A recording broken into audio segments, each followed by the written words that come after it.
and his newest book just came out 8 days ago called The Internet of Money, which is a masterpiece to read. Please help me welcome Andreas Antonopoulos.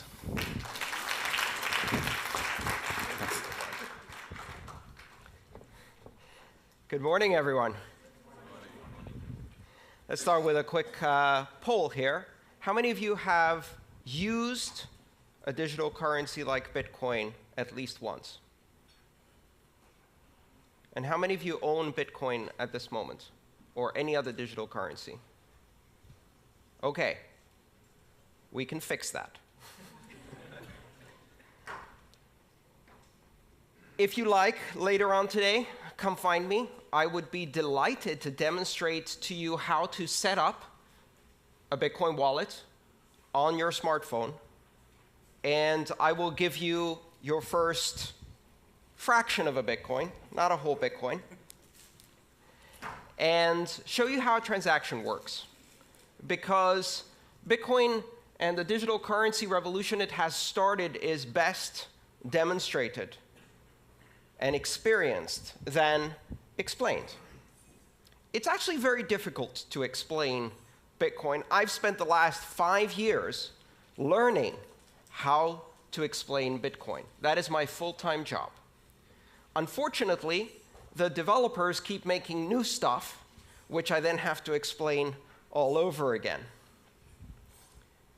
So for a moment, forget everything you think you know about Bitcoin. Forget everything you've heard about blockchain, and let's start from basics. In 2011, I heard about Bitcoin for the first time. And my reaction was exactly the same as the reaction of everybody else who heard about Bitcoin the first time, including its founder. And that reaction was, ha, nerd money. That's probably just for gambling. 6 months later, I heard about Bitcoin again. And this time, I read the white paper that launched this system. And my background in computer science and distributed systems allowed me to see behind the illusion of what I thought Bitcoin was, and it blew my mind. In my life, I have now had 6 occasions in which I have become absolutely obsessed with a system of technology to the point of forgetting to eat, forgetting to sleep, and consuming as much knowledge as I possibly can. My first computer, when I was 10 years old, my first programming language experience, my first modem, my first access to the web, the first time I used the web browser, the first time I downloaded and installed the Linux operating system, and then Bitcoin. When I've discovered it, I spent 4 months consuming as much as I could, except food. I lost 26 pounds on the highly inadvisable diet of obsession. I have not emerged from that because I keep finding new layers of depth to understand this. And the reason it's so fascinating is because it isn't what it appears to be at first glance. Bitcoin isn't money. The blockchain isn't a system of currency. It is a platform of trust. It's not a company. It's not a product. It's not a service you sign up for. It's not a currency. Currency is just the first application. It is the concept of decentralization applied to the human communication of value. Because what is money? InQ told us it's an illusion. It's imaginary. And the reason we don't grasp that is because it's so deeply embedded in our civilization. Money is one of the oldest technologies that humanity has.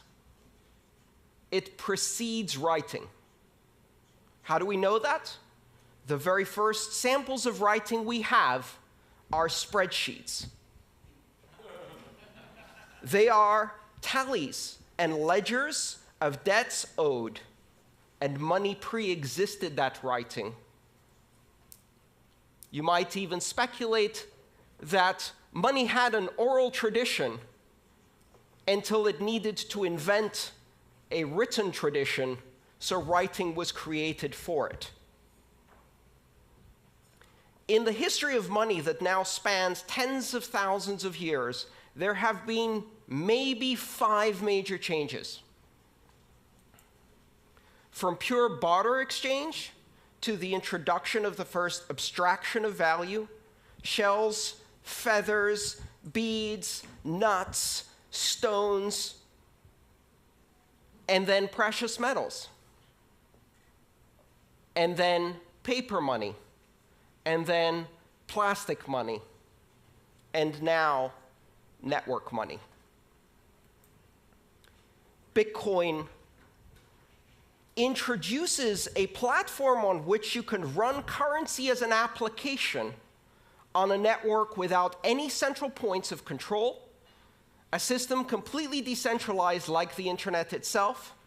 It is not money for the internet, but the internet of money. And what is money? Money is a language. Money is a linguistic abstraction. Money is a language that we use to communicate value to each other.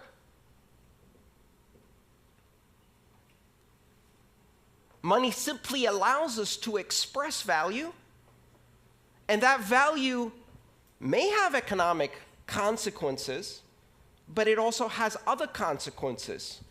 We use money to express and create social bonds and relationships and associations and to create organization. Bitcoin is the first system of money that is not controlled by any entity, that is completely decentralized. And what that does is it introduces the very same things that the internet brought to communication. If money is speech, if money is a language, and you disconnect it from all other media, and you make it pure speech, pure content, an internet content type, a protocol designation, money over IP, it completely separates it from all of these previous notions of nations, sovereign issuers, institutions that control. And so we go from institution-based money to network-based money. And of course, everyone will welcome this with open arms. Not a chance. What do you think they said the first time someone was presented with a gold depository certificate instead of a gold coin? They said, "That's not money. Go away." What do you think happened in 1950 the first time someone showed up at a motel and presented their Diners Club membership card and said, "I'll pay with this piece of paper"? That's not money. Go away.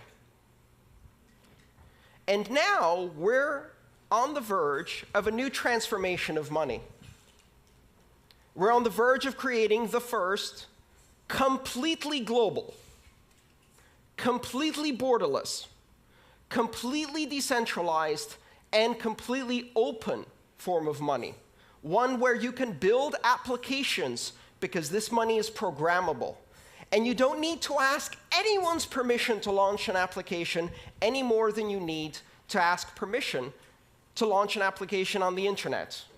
And the only requirement to have a successful application on the Internet of Money is 2 interested participants. That is your market segment, and you have an application. and 1 million applications will flourish. When you push innovation to the edges of the network, when you remove the requirement for permission, what happens? Exponential explosion in innovation. The applications that could not be built on the old systems of money because they required permission, because they required a significantly large market segment, because they required adoption by many in order to be available at all. Now, none of those requirements exist. Anyone in the world can download an application or use even a feature phone with text messaging and immediately acquire the same powers that institutions of banking have today. And when I say anyone, that's only scratching the surface. Because, ironically enough, not only does Bitcoin and blockchain currency not recognize borders, it also does not recognize people. It doesn't matter if you're a person, or a refrigerator, or a self-driving car. Throughout the history of money, ownership of currency required personhood, either as an individual or as an association of individuals in a corporation. Bitcoin can be owned by machines. Bitcoin can be owned by software agents. Machines can pay each other. And that is not just about economic activity. It's the basis for market-based security systems. It's the basis for creating bonds of authentication between devices. It's the basis of new applications that have never been done before. Bitcoin and blockchain technology unifies the systems of money. Today, we have systems of money for small payments, systems of money for large payments. We have systems of money for payments between individuals. We have systems of money for payments between companies. We have systems of money for payments between governments. Does that remind you of something? That's how communication used to be before the internet. We had systems of communication for pictures, systems of communication for letters, systems of communication for short distance and long distance, and the internet came and unified all of those. What the Internet of Money does is it creates a single network which can do a microtransaction to a gigatransaction in seconds, anywhere in the world, for any participant without permission.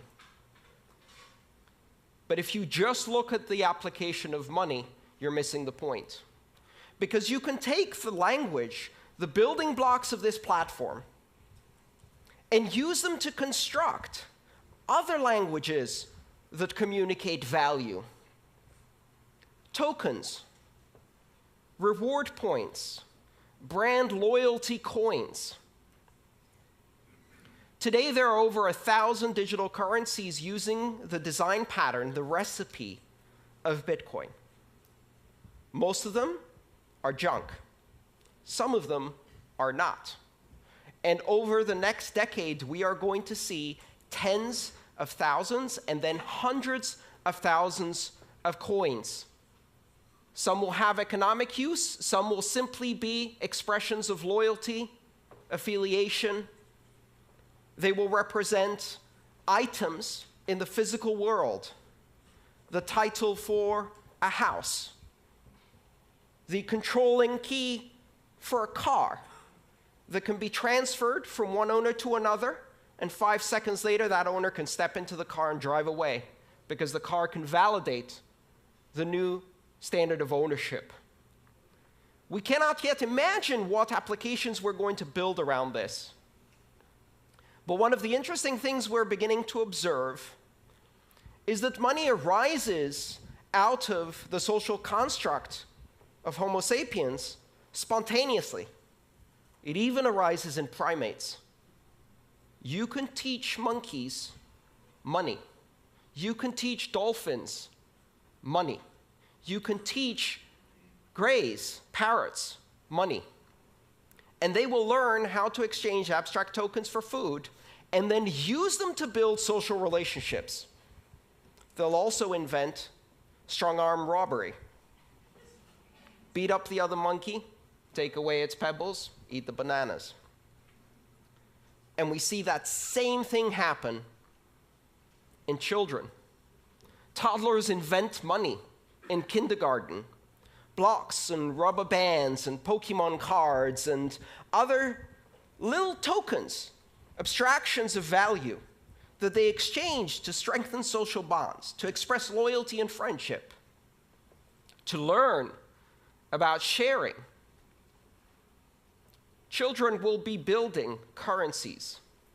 Only this time, these currencies will be global, unforgeable, and scalable on day one. A few years from now, Maria will be launching Maria Coin in her kindergarten to compete against Joey Coin. And it won't really matter to anyone. Until, of course, Justin Bieber launches Justin Bieber Coin, and it happens to surpass the market capitalization of 30 nations on this planet.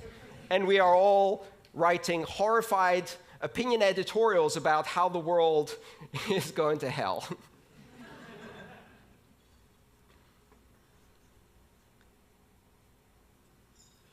What's happening with this technology is astonishingly deep. And for certainly some of the companies in this room, it's a bit scary. Banking has never been the most innovative sector in the world because there is a very careful balance between innovation and the conservative fiduciary duty that exists in banking, that must exist when you control other people's money. And yet with Bitcoin, you don't control other people's money. In Bitcoin, I control my money. I have complete and total authority over my Bitcoin. It cannot be seized, it cannot be frozen, it cannot be censored, my transactions cannot be intercepted, and they cannot be stopped. And I can do so with almost complete anonymity, and so can anyone 5 minutes after they download an application, and money has changed forever, and banking has changed forever. The idea that you can proceed in the industry of money, in the industries of commerce, and maintain the same conservative attitude that has existed now for centuries, ever since merchants in Venice and Amsterdam started issuing depository certificates and providing banking services. That is gone. That is gone. You cannot operate closed systems that have borders and require permission to join at a rate of innovation that is controlled by the most conservative tendencies within your organization, because now you are competing with a technology that enables exponential growth, exponential innovation at the edges without permission by anyone in the world. And it's not about anyone in this room. Why? We represent the privileged elite. I can go onto a brokerage account, open it up online, and be trading on the Tokyo stock market within 12 hours in yen. That is the privilege that I have. 1.5 billion people have that privilege.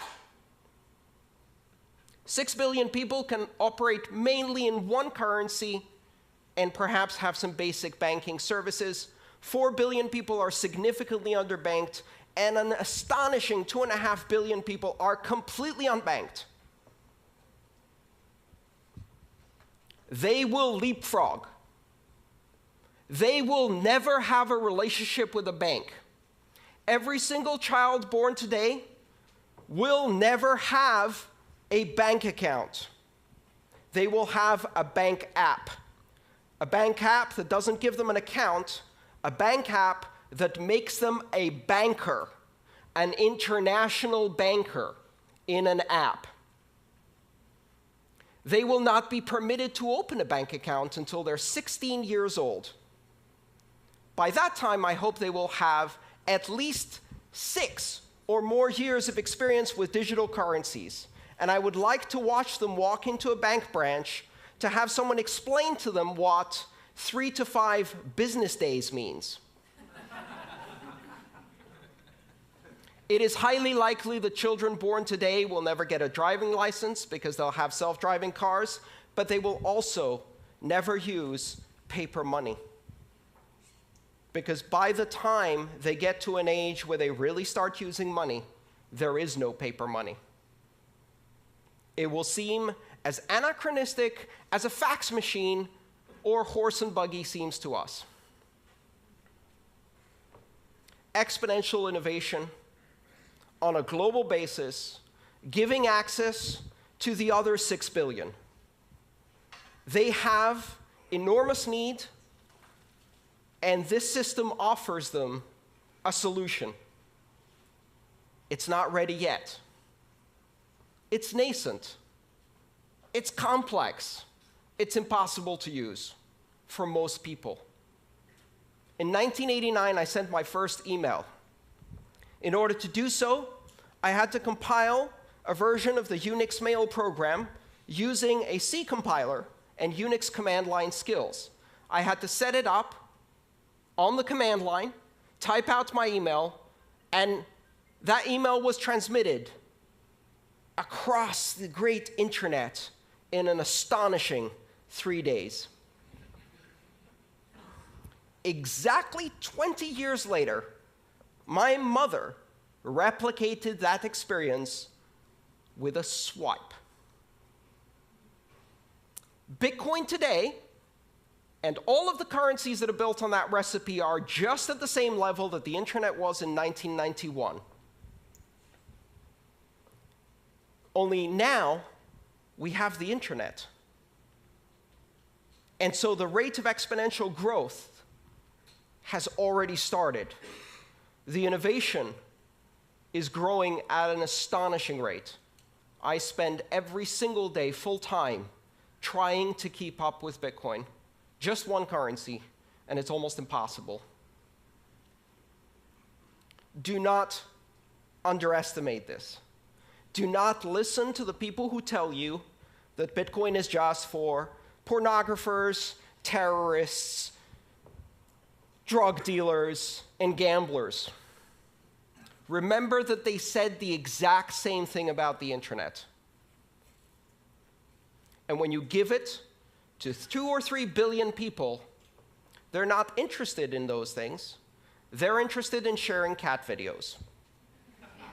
And now we have an internet of 1 billion cat videos. When you take digital currency mainstream and give it to the 4 billion people who have been isolated from international finance and commerce, and you give them the opportunity to control their money against despotic governments and corrupt banks that are stealing from them, you give them the opportunity to control their future. You give them the opportunity to transact with everyone in the world, to own title on their own property in a fully transferable digital token that is recognized everywhere. Control over finance that cannot be seized, frozen, or censored.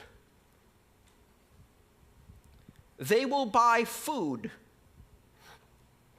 healthcare, sanitation, education, shelter, because that's what we do. And they will not be denied this technology. Do not underestimate where this is going.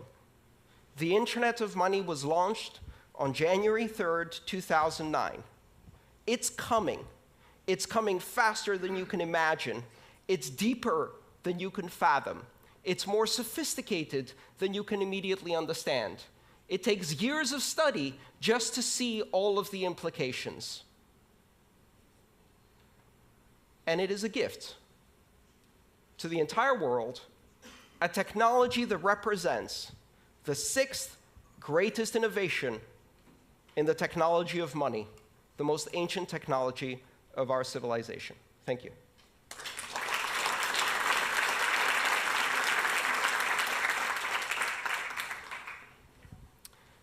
Shall we do some questions? We've got plenty of time for questions. Christian.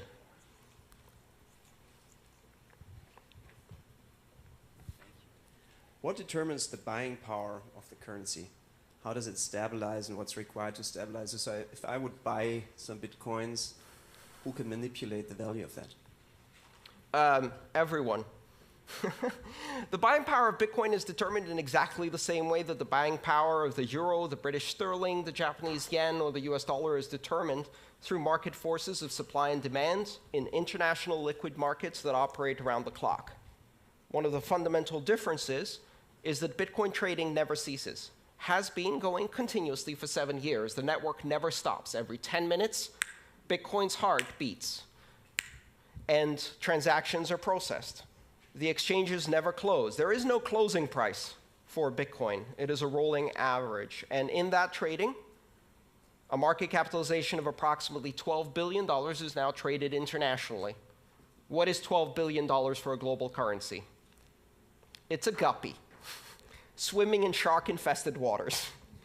And every trader, every whale goes in there and just kicks that price around. So right now, the experience of living on Bitcoin, which I have been doing full-time for more than 3 years, is a roller coaster. It's an absolute roller coaster. I've seen shifts of 20 or 30% in a day. And yet, if you look at the long-term trend, volume goes up, transactions go up, and volatility keeps dropping. And the beauty of it is, I can't sell that to an American. I can't sell that to a Brit. I don't need to sell it to an Argentinian. I don't need to sell it to a Brazilian. I don't need to sell it to a Venezuelan. I went to a conference and an Argentinian told me, I'm not worried about volatility. Our currency has volatility like this. Bitcoin has volatility like this. I'd rather be going in that direction. And you don't need to tell them why. Their government threw people out of airplanes not more than 35 years ago for disagreeing. They already know why the separation of state and money is a good idea. And so volatility is relative.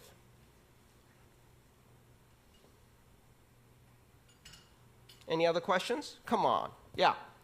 Let's get a microphone to you. 1 second. Yeah, okay, so only one short. Sorry. Where are we? There you are. Sorry. Thanks. Great speech. Obviously, it sounded a little bit like one side of the coin. So we also read all these, big hacks, and I don't know, on Bitfinex, I think they stole 40% of the money. I think also this autonomous organization have been hacked, and all these things. Can you just reflect a little bit on the dark side of those aspects that might not win our full trust into this evolution? Absolutely. The steering wheel was not invented until 30 years after the automobile was introduced. Why? Because the first automobiles had 2 leather straps that you pulled left or right to move the car, to steer the car. They used horse reins to steer cars. That's called skeuomorphic design. It means keeping a shadow of the former past in your new system, failing to see the new dimension, and replicating the past. Here's a currency that is not centralized, where your money is your money. Your keys, your money. Not your keys, not your money. So what is the first thing we do with this new system? We build centralized institutions of custodial control that take other people's money and hold it for them. Well, guess what? The entire history of banking, the entire system of regulation and oversight is based on the simple, centuries-old understanding that when somebody else holds your money, chances are they're going to run away with it. And the entire system of regulation is designed to prevent that, and yet it still happens all the time. in hedge funds, in banks, in national currencies all the time. And so, of course, if you replicate custodial accounts, exchanges that take other people's Bitcoin and concentrate it, it happens again. Even worse, because there are no oversight and regulations in most of these spaces. The answer is really simple. Stop centralizing the decentralized currency. Stop trying to replicate the banking past in the future of money. And the important thing to realize is that security in Bitcoin is an emergent property that exists because of the decentralization of control and power. If I want to hack 1 million customers' Bitcoin and they're holding their keys, I have to hack 1 million customers. If they all give their keys to one person or one organization, then we've got a honeypot. A honeypot that attracts the attention of every hacker on the planet. And notice what's happened. Over 7 years, and with a market capitalization of $12 billion, Bitcoin is the largest cryptographic deployment in the world, the largest public key infrastructure in the world, the largest security honeypot in the world. And it is not secure because it doesn't get attacked. It is secure because it generates immunity by being attacked all the time, 24 hours a day by the most sophisticated attackers this planet has. And if you, in that environment, set up a centralized custodial exchange using PHP and MySQL, and you park a $150 million honeypot in there, you're inviting the sharks. Bitcoin banks get hacked. Bitcoin exchanges get hacked. Bitcoin has not been hacked and cannot be hacked because there is no point of control that you can apply pressure on. It's completely decentralized. All right, maybe one more question? Yes. Where does supply of Bitcoin come from? And how are you sure the market doesn't get oversupplied? The supply of Bitcoin is determined algorithmically based on a geometrically declining supply function, meaning that in the beginning, every 10 minutes, 50 new Bitcoin are created. So every block, the heartbeat, 10 minutes, created 50 new Bitcoin.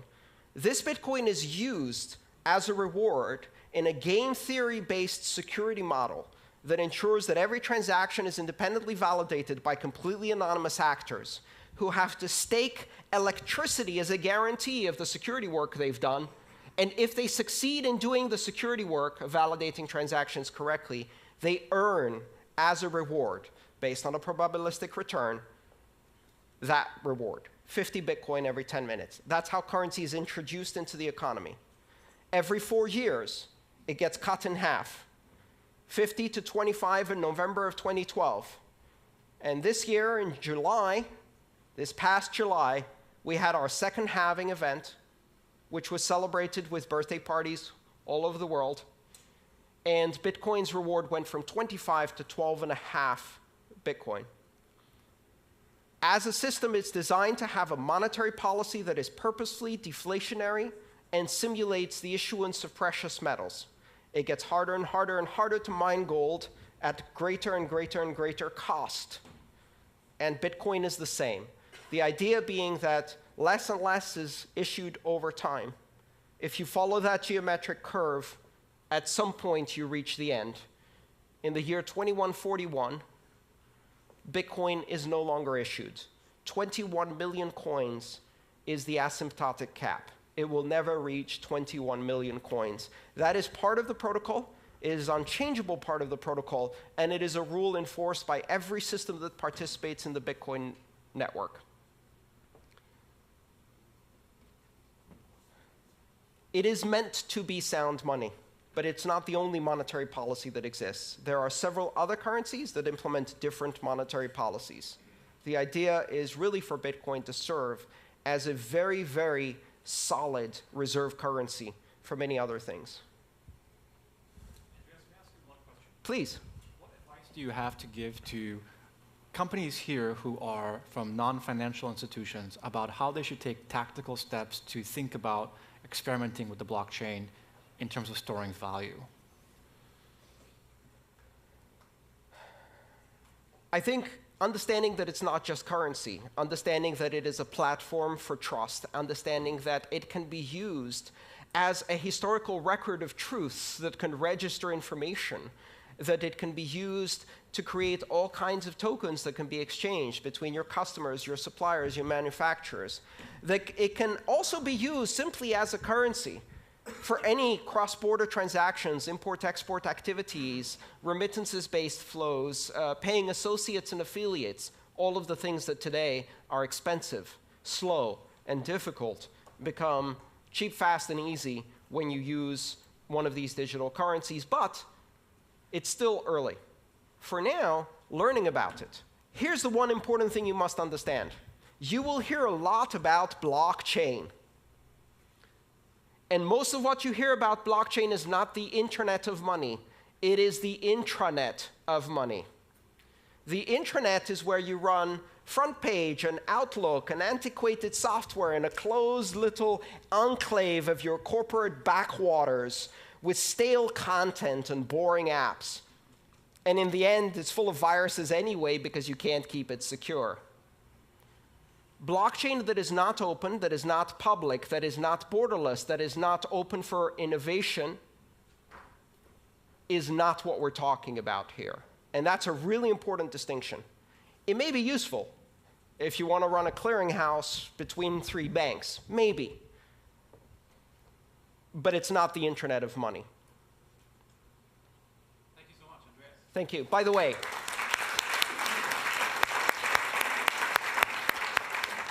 everybody who asked a question gets a free copy of my book. Come and see me in the back there. Thank you so much. Thank you.